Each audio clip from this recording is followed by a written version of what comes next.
Hey guys, what is up and welcome to episode 24 of the Bournemouth FC career mode.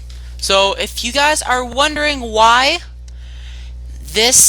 why basically a few games seem to have been skipped, that's because the footage completely corrupted. Literally to the point of where I just couldn't use it. Literally about an hour ago I was looking at this and I can't put this out on YouTube. You guys don't deserve to watch that crap. So the footage is completely gone. So instead, I'm going to record another game and hopefully have an episode out by whenever you're watching this. Either way, so I've been inspired recently, and you're going to see something. And that is Manager Career Mode Storylines. That is right. Something brand new that I'm going to throw right into this career mode. So, that is right. You are not seeing things. Indeed. Santi Cazorla has been totally dropped from the team. And you may be wondering, why is Santi Cazorla dropped from the team? That is because one of his teammates, who I cannot name for anonymity, came out and said that Santi Cazorla, with recorded audio, had sworn at me, called me slurs, and called me one of the most disgraceful managers he'd ever had. And I cannot accept a person like that at the club, so he will be going on the transfer list and be right out of this club. We do not want disharmony in this club, and this could go badly. And yeah, so after a bit of a shocker there. Was not expecting that, really. I thought Santi would eventually make his return to the starting lineup. I was going to give him a chance, but well, it hurt. I mean, how could Santi say that? So the first thing we did was get into the game against Sunderland. There were high expectations for our team. The board wanted us to stay in the Champions League spots.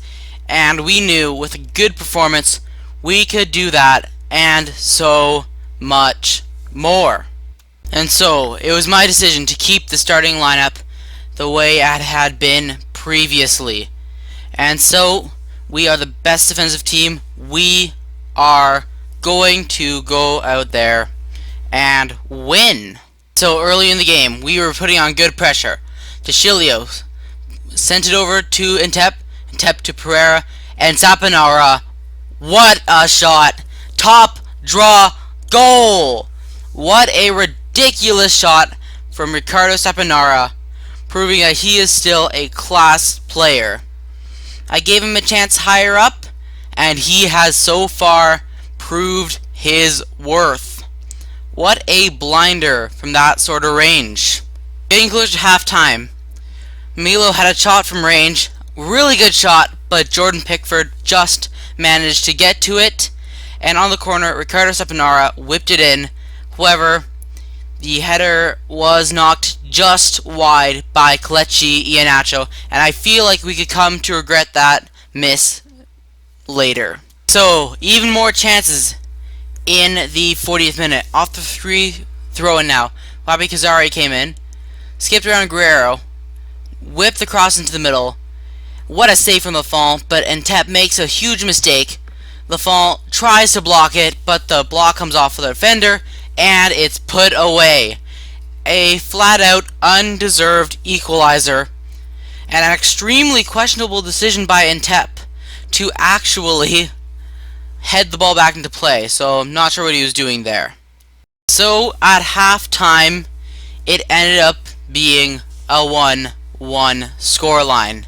And so, we put on some good pressure in the first half, and no lineup changes necessary, as we're going to move on and continue this game. Yet again, more drama. Kirchhoff passed it over to Butler.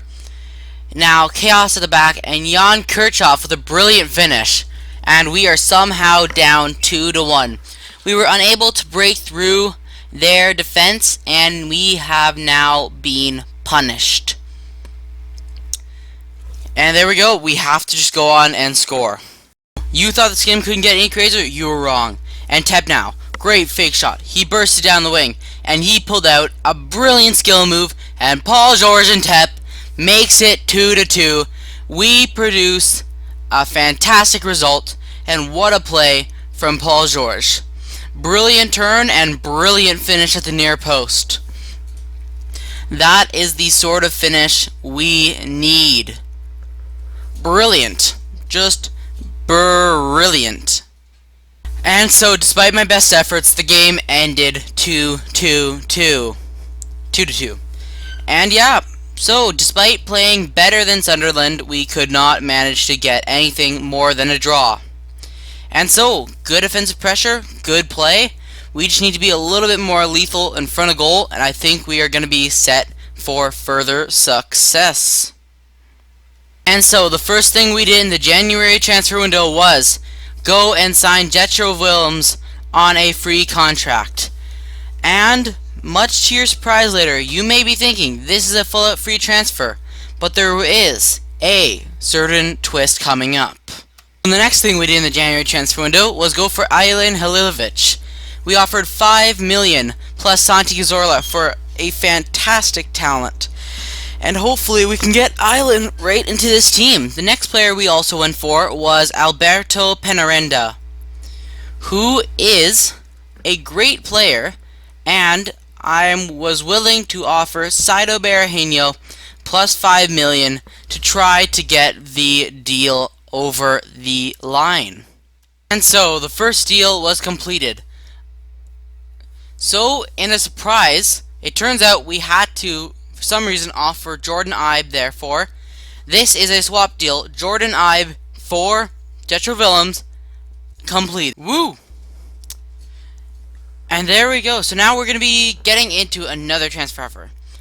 We checked through, received a few offers, and decided that if the team wanted Alban Lafont, they would need to pay $11 million. While it seems like a bit of a high price, I want to get something fairly close to what we will have to pay for Gianluigi Donnarumma. So, after the first game against Sunderland, we jumped into the second game versus West Ham United, and news was coming in. So, after hearing news that multiple players had been listed on the transfer market, there was a certain sense of discontent in the locker room. They all agreed that it was for the best to keep on going and moving for the team, but hinted that they'd want to talk about this more coming few days. So, the second game of the episode against West Ham United, who are shockingly the current league leaders. And so, now we have a chance to come in and cut the deficit between us and West Ham. Hopefully we can do it, but our main goal is to stay in the Champions League spots and see what we can do going on from there. So, time to get into this game. Come on, victory for Bournemouth. So the first chance of the game came in the 35th minute after a tackle from Milo, which I thought was good. Payet took a quick free kick, and it was just an inch away from the post. And so, at halftime, it was 0-0. And so, some decent chances, but we were playing pretty well. And only one change was made. Jordan Ibe moved into the center of attacking midfield for our first squad. So one of the biggest chances came in the 48th minute. Patrice Milo came, sent in a ball to Callum Wilson using his electric pace, came in close, and Adrian made the best save I have ever seen in any of my career modes. Just a plain out superhuman save. And from the corner, Sapinara took a shot, but could not. And so, in the 55th minute, one of the first chances of the game, Rafael Guerrero burst down in, whipped across, and Kelechi Iheanacho tried one of the stupidest overhead kicks I have ever seen. So, the game ended with a 0-0 draw. And so, that was a very, very good game, very close. And I think with the chance we had, we really should have won that game, but overall can't really complain with that sort of result against the league leaders. We'll see what Malaga say. while he had been in good form, I just don't know. So, Feyenoord came back to us and said they would pay around 10 million for him, but we demanded, as a team, 11 million pounds for Lafont. Steve Cook, an offer came in for Steve Cook. We said meet his valuation and he is yours. And hopefully he will be gone as soon as possible. In addition, Mauricio Lemos. You know what? If they meet 65 million, then he's theirs. But unless they meet 65 million, I'm really not willing to sell him. In addition, Callum Wilson came in. They came in off Callum Wilson. I'm gonna say 14.5 million for Callum Wilson is the price that I am demanding. And mine's pay like 11 million, seriously. So now we will this game against Brighton will be simulated. And so Bournemouth grabbed a 1-0 victory with an early goal from Fisher, ending up being. So now we see that Hamburg have accepted the offer, and Berahino 19 million. Okay, well, wow. All right. You know, if you can meet 12.5 million, I mean, sure. But other than that, I'd have to say no. So now we simulate another day before the game against Spurs. And so, let's see, what offers have we received now? Real Madrid have accepted it! Oh my goodness! Wow, I did not expect them to accept the deal. Wow, we could ask for even more. Wow. Like I showed you before, we have 77 million pounds in the budget to go out there and get some great players.